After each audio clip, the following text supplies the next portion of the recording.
દોડ ક્યારથી શરૂ કરવી? અત્યારે આપણે આ વિડીયો બનાવીએ છીએ એ જૂન 6 મહિનામાં આપણી વાત ચાલુ છે. હવે ચોમાસાની સિઝન શરૂ થાય એટલે 7, 8, 9 આ 3 મહિના વરસાદના દિવસો છે. એમાં 7 અને 8 થોડુંક વધારે વરસાદ હોય. જેનું બોડી હેવી છે એ લોકોએ અત્યારથી થોડું કસરત અડધો કલાક દિવસનો એ એક્સરસાઇઝ માટે આપવાનું શરૂ કરી દો.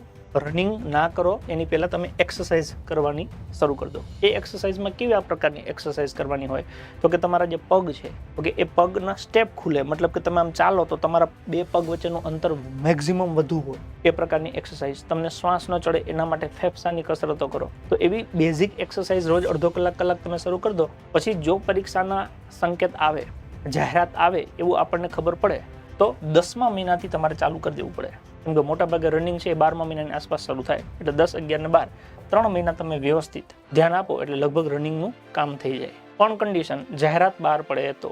જો જાહેરાત બહાર ન પડે ઓકે તો ખોટું દોડીને ટાઈમ બગાડવાનો મતલબ નહીં. હા, પોતાના ફિઝિકલ ફિટનેસ માટે આપણે અડધો કલાક આપીએ એ વસ્તુ અલગ છે. જાહેરાત બહાર પડે તો આયોજનપૂર્વક દોડવું, આ ચોખવટ સાથે કરું છું. અને એ જાહેરાત આપણને બહાર પડશે એ ખબર પડી જશે. જો 9મા મહિના સુધીમાં જાહેરાત બહાર પડી જાય તો આપણે વ્યવસ્થિત આયોજનપૂર્વક દોડવાનું. જાહેરાત બહાર નથી પડતી તો ખબર પડી જાય કે જો 12મા મહિના સુધીમાં કે જાહેરાત ન આવે ઓકે તો એવું બની શકે કે પછી દોડ આ વખતે ન આવે, એ નેક્સ્ટ યર જતી રહે. તો પછી આપણે નવા વર્ષે આયોજન કરવાનું. આ વખતે આપણે ભણવા ઉપર ફોકસ કરવાનું.